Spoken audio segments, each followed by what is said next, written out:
بسم اللہ الرحمن الرحیم۔ السلام علیکم ناظرین، پروگرام اصلاح اعمال کے ساتھ میں ہوں آپ کا میزبان عبدالوحید۔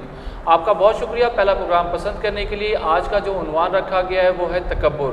تکبر سے ہم نے کس طرح بچنا ہے، ہمارے ساتھ موجود ہیں پی ایچ ڈی اسکالر جناب حافظ عبدالرؤوف صاحب۔ ان سے گفتگو کا آغاز کرتے ہیں۔ السلام علیکم جی۔ وعلیکم السلام ورحمۃ اللہ وبرکاتہ۔ حضرت یہ بتائیے گا کہ تکبر کس کو کہتے ہیں؟ سب سے پہلے ہمارے دیکھنے والوں کو یہ ذرا ہم کلیئر کر لیتے ہیں، پھر آگے ذرا ٹاپک کو لے کے چلتے ہیں۔ بسم اللہ الرحمن الرحیم۔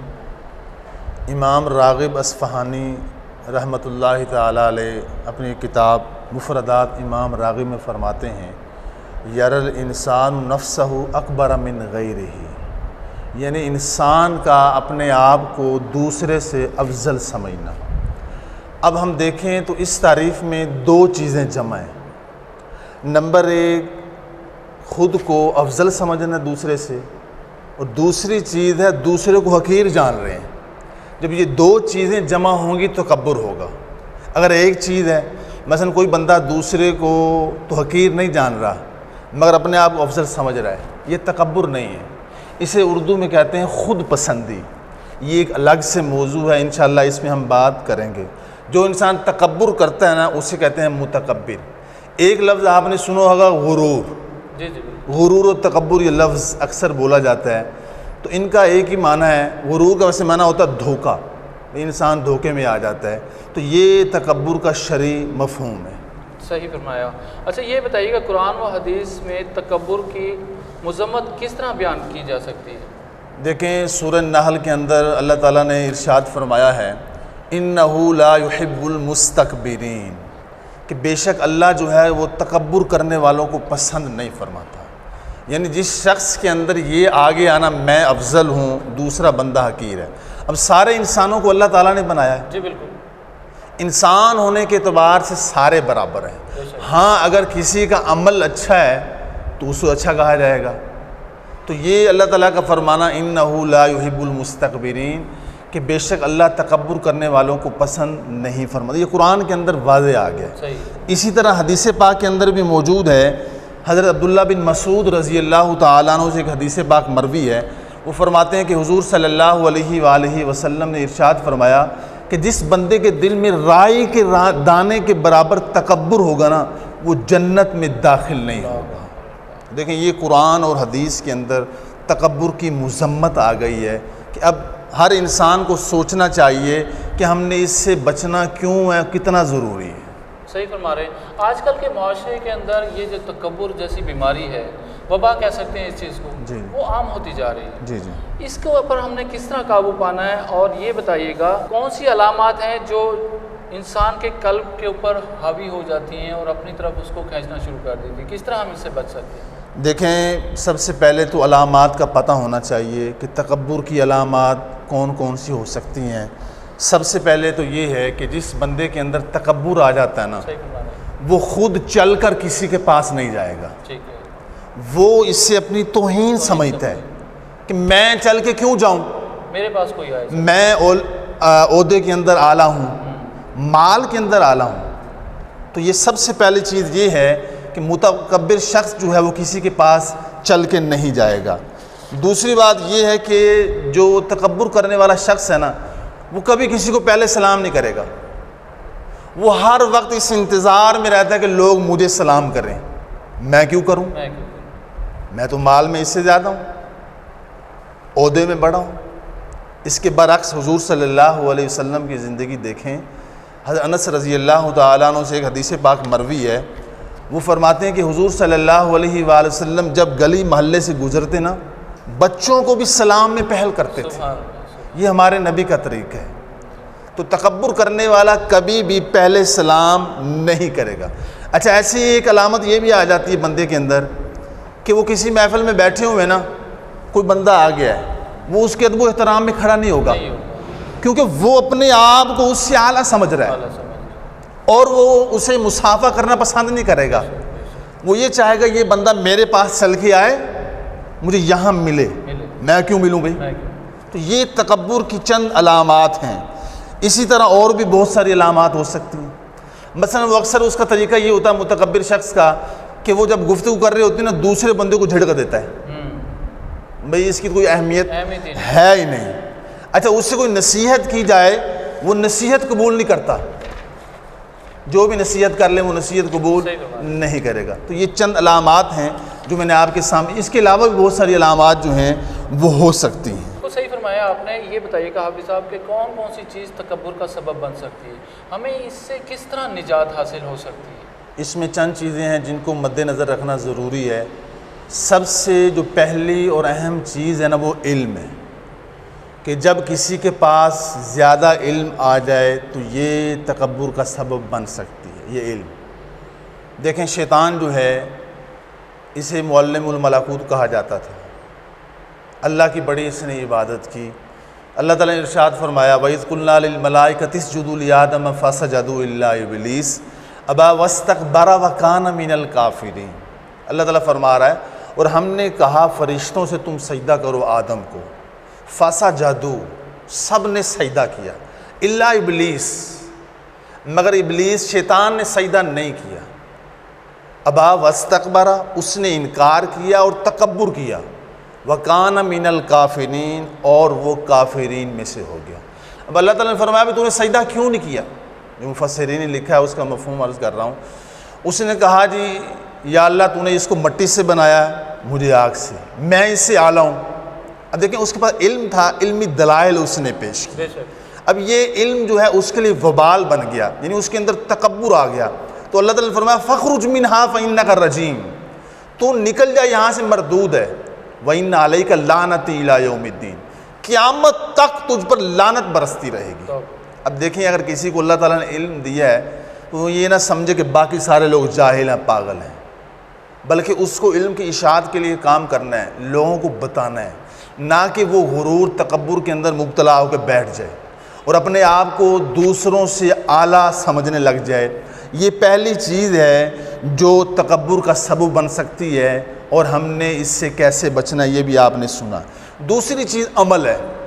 بعض اوقات جو ہے انسان بہت عمل کر رہا ہوتا ہے نیک، یعنی 5 نمازیں پڑھ رہا ہے، روزے رکھ رہا ہے، زکوٰۃ دے رہا ہے، حج کر رہا ہے، رمضان کے اس نے روزے رکھے، صبح و شام جناب اس نے یہ تراویح پڑھی شام کو، اور اس نے یہ تسبیحات پڑھی۔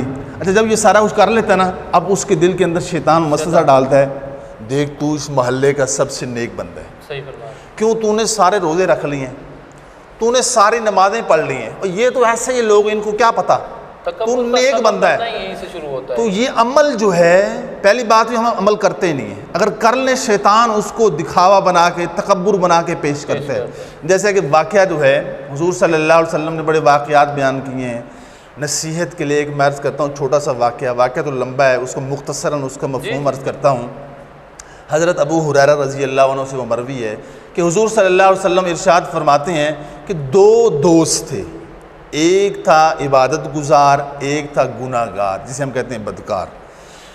تو ایک دفعہ جو گناہ گار تھا اس نے وہ گناہ کیا، تو اس کا جو دوست تھا نا عابد، اس نے اس کو سمجھایا بھی دیکھ یہ اچھا کام نہیں ہے، میں تیرا دوست ہوں تو ایسا کام نہ کر۔ اس نے کہا بھی میرا معاملہ نا اللہ پہ چھوڑ دے، میں نے اللہ کو حساب دینا ہے۔ بات رفع دفع ہوگی۔ اچھا کچھ دنوں بعد پھر اس نے کوئی ایسا کام کیا جو عبادت گزار دوست تھا اس کو اچھا نہ لگا، وہ ایسا کام تھا۔ پھر اس نے کہا بھی میرا معاملہ اللہ پہ چھوڑ دو۔ اس نے کہا بھی میں تیرے ساتھ نہیں رہ سکتا، تو گناہ گار ہے، ایسا نہیں ہو سکتا، تیرا اور میرا راستہ الگ ہے۔ چنانچہ اللہ تعالیٰ نے فوراً فرشتے کو بھیجا، ان کی روح قبض کی گئی، اللہ تعالیٰ کی بارگاہ میں حاضر ہوئے۔ تو اللہ تعالیٰ نے ارشاد فرمایا عابد سے، عبادت گزار سے، بھی میرے بندے سے تو جنت کو کیسے دور کر سکتا ہے، تو اس کو کیسے گناہ گار کہہ سکتا ہے؟ تو اسی پر اللہ نے اس کی پکڑ کر لی، یعنی عمل کی وجہ سے نا اس کے دل میں تکبر آ گیا تھا، تو اللہ نے عابد کو یعنی جو عبادت گزار تھا اس کو جہنم میں ڈال دیا اور دوسرے شخص کو جنت کے اندر ڈال دیا۔ تو یہ دوسری وجہ ہے جو تکبر کا سبب بن سکتے ہیں۔ اسی طرح حسن و جمال، خوبصورتی۔ اب بعض لوگوں کو اللہ تعالیٰ ان کا چہرہ خوبصورت ہے، مثلا مرد ہے یا عورت ہے، اب یہی چیز تکبر کا سبب بن جاتی ہے۔ مثلا اس نے کسی کالے کو دیکھ لیا یا چھوٹے قد والے کو دیکھ لیا، آج کل یہ بھی بڑا مسئلہ ہے، ابھی اس کا قد چھوٹا ہے یہ اچھا نہیں ہے، ہمارے معاشرے میں اس چیز کو ایک نقص سمجھا جاتا ہے، حالانکہ یہ غلط ہے۔ تو یہ حسن و جمال جو ہے یہ تکبر کا یہ سبب بنتی ہے۔ اب انسان کو سوچنا چاہیے، اب اس سے ہم کیسے چھٹکارا پا سکتے ہیں؟ بھئی ایک نہ ایک دن میں نے یہ ختم ہو جانا ہے. بے شک بے شک. وہ جو مرد ہے وہ قبرستان جائے, وہاں دیکھے جناب وہ قبر و آخرت کا تذکرہ کرے, کتنے خوبصورت حسین و جمیل لوگ ہیں, سارے ختم ہو گئے, میں نے بھی ختم ہو جانا ہے. تو یہ چیز جو ہے تکبر کا سبب بن سکتی ہے. اسی طرح مال و دولت. اب جس کے پاس مال آ جائے نا وہ پھنے کھاں سمجھتا ہے اپنے آپ, میں کوئی چیز ہوں. یہی چیز مال ہے اس کی جیب میں, بینک میں ہے, خوبصورت گاڑیاں ہیں, محلات ہیں, بنگلے ہیں, اب وہ اپنے آپ کو کوئی چیز سمجھتا ہے. دیکھیں اللہ تعالیٰ نے بڑے بڑے لوگوں کو بھیجا, بڑا مال تھا. قارون کو دیکھ لیں, دنیا کا سب سے امیر ترین شخص تھا, مگر اس کا نام و نشان نہیں. لوگ اس کو برے الفاظ میں یاد کرتے ہیں. تو یہ مال و دولت رکھنا کوئی بری بات نہیں ہے, یہ اچھی بات ہے. اس کی زکوٰۃ نکالی جائے, لوگوں کی خدمت کی جائے, لوگوں کے حقوق کا خیال رکھا جائے. اسلام کے کاموں میں حصہ ملائیں. آپ غریب غرباء کے ساتھ بھی ٹھہر سکتے ہیں. لازمی بات نہیں ہے کہ دولت صرف ہم نے جمع کرنی ہے. اس کے لیے ہمیں کم سے کم ایسے اعمال رکھنے چاہیے کہ جو دوسروں کو بھی فائدہ مل سکے. اللہ تعالیٰ نے آپ کو جو دولت دے رہا ہے شاید کسی کے صدقے مل رہی ہو آپ کو, تو اچھے اعمال لازمی کرنے چاہیے. جیسے کہ آپ نے ابھی تھوڑی دیر پہلے بتایا کہ جیسے ہم کسی چھوٹے قد والے کو دیکھتے ہیں تو بڑا ایک عجیب سی فیلنگ ہوتی ہے, اس کی ہم ہوٹنگ شروع کر دیتے ہیں. ایسے ہی کوئی اچھا اسی طرح خاندان بھی میرا آلہ ہے, جی بالکل, میرا نسب آلہ ہے. دیکھیں یہ چیز بھی تکبر کا سبب بنتی ہیں. اسلام میں یہ معیار نہیں ہے. ہی نہیں. اجمی کو عربی پر, بالکل صحیح فرما رہے ہیں, عربی کو اجمی پر, گورے کو کالے پر, کوئی فوقیت نہیں ہے. فوقیت ہے تقوی کے اعتبار سے. صحیح فرما رہے ہیں. اسلام میں اعلیٰ وہ ہے جس کا عمل سب سے اچھا ہے, کیونکہ اللہ تعالیٰ ارشاد فرماتا ہے میں نے تمہیں دنیا میں جو بھیجا ہے میں نے دیکھنا عمل کس کا اچھا ہے. لِيَبْلُوَكُمْ أَيُّكُمْ أَحْسَنُ عَمَلًا, تمہاری آزمائش ہو رہی, میں نے دیکھنا عمل کس کا اچھا ہے. مال نہیں دیکھنا, قد نہیں دیکھنا کس کا بڑا ہے, خاندان نہیں دیکھنا, خوبصورتی نہیں دیکھنا. اچھا اسی طرح بعض اوقات نا لباس بھی تکبر کا سبب بن جاتی ہے. مثلا آپ نماز پڑھنے کے لیے گئے, یہ غریب بندہ کھڑا ہوا ہے, اس کا لباس ٹھیک نہیں ہے, میں اس کے ساتھ, یہ ایک تکبر آ جاتا ہے. تو ان چیزوں یہ وہ چیزیں ہیں چھوٹی سی اس کی وجہ سے ضائع کر دیتے ہیں. جی ناظرین, جیسے کہ ابھی حافظ صاحب نے بتایا کہ ہمیں جو ہے اپنے اعمال کی طرف دیکھنا چاہیے, اپنی ذات کی طرف دیکھنا چاہیے, دوسروں کی طرف ہمیں بالکل ایسا نہیں کرنا چاہیے کہ اس کی دل آزاری ہو, تکبر میں ہم شامل ہو جائیں, ہمارے جو نیک اعمال ہیں اس کو ہم ضائع نہ کر لیں. ایسے ہی نا, بالکل ایسے. تو یہ ایسے معاملات ہوتے ہیں کہ جیسے اگر کوئی ڈسیبل ہے اس کو ہم ایسے ہوٹنگ کر دیں گے, تکبر میں ہی شامل ہے یہ بھی. بھائی کسی کی اگر معذوری ہو گئی ہے تو آپ اس کو مذاق نہ اڑائیں. حالانکہ اسلام کے اندر اس کے الگ سے حقوق ہیں, ان کا خیال رکھنا ہے, اور ان کی خدمت گزاری کے حوالے سے احادیث پہ موجود ہیں, اس پہ ہم الگ سے بات کریں گے. جی جی بالکل بالکل. اگر تو کوئی ایسا ہے کہ کسی کی زبان تو تلا لیتی ہے, جی جی, اس کو پہلے سے مذاق, یار آپ سے تو بولا ہی نہیں جا رہا, آپ کیا تو تلا رہے ہیں آپ, بھائی اس کو اصلاح فرما دیں کہ تھوڑا سا سائڈ پہ ہو جائیں گے, مہربانی کر دیں اس کے حال پہ, کوئی بات نہیں, مذاق نہ بڑھائیں. تو یہ ساری چیزیں تکبر میں شامل ہو رہی ہیں. تو اس کو ہم نے معاشرے میں کیسے سدھار لے کے آنا ہے, آپ تھوڑا سا مختصر کر کے مجھے بتائیں گے کہ ہمیں کس طرح اصلاح. دیکھیں سب سے پہلی بات یہ ہے, جیسے کہ میں عرض کر چکا ہوں, تکبر کا پتہ ہونا چاہیے, اس کی ڈیفینیشن کیا ہے, کسے کہتے ہیں وہ میں نے بتایا. پھر اس کی علامات بتائی ہیں, وہ کون, یہ چھوٹا سا ہمارا پروگرام ہے, اس میں کم چیزیں میں نے بتائی ہیں, اس بڑی تفصیل لمبی گفتگو ہو سکتی ہے. علامات کون کون سی ہیں, پھر وہ اس کو اپنے اندر تلاش کرے, پھر ان کا حل دیکھے کہ میں نے ان علامات کو کیسے دور کرنا ہے, اور ان کی وجہ سے جو نقصانات ہیں جو ہو رہے ہیں تو وہ کیسے دور کیے جا سکتے ہیں. مثلا جو بندہ تکبر کرتا ہے تو نقصان اس کو بڑا اٹھانا پڑتا ہے. مثلا آپ متکبر شخص کو کوئی نصیحت کریں نا, وہ قبول نہیں کرے گا, کیونکہ نصیحت قبول کرنا جو ہے اپنی ذات میں عیب تسلیم کرنا ہے. اب وہ اپنی ذات میں کبھی بھی عیب کو تسلیم نہیں کرے گا. اچھا یہی چیز جو ہے اس کے اندر جمع ہوتی رہتی ہے, عیب جمع ہوتے رہتے ہیں. مثلا اب وہ کسی بندے کو جا کے کوئی بات کہتا ہے نا, اس سے کوئی نصیحت کریں گے, وہ ان کو جھاڑ دیتا ہے. اچھا جب بھی وہ کوئی بات کرے گا سارے اس کی ہاں میں ہاں ملائیں گے, جی بالکل ٹھیک ہے, جی آپ نے بالکل ٹھیک ہے, ایسی ہے. اچھا وہ ہاں میں ہاں ملاتے رہتے ہیں, اس کا وہ وبال جمع ہوتا رہتا ہے.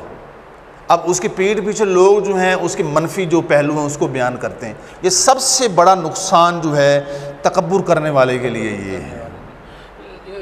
بالکل آپ نے وجہ فرمایا, اور ہمیں اپنے معاشرے کو سدھارنے کے لیے یہ تکبر جیسی ایک جو بیماری ہے اس سے ہمیں بچنا ہے.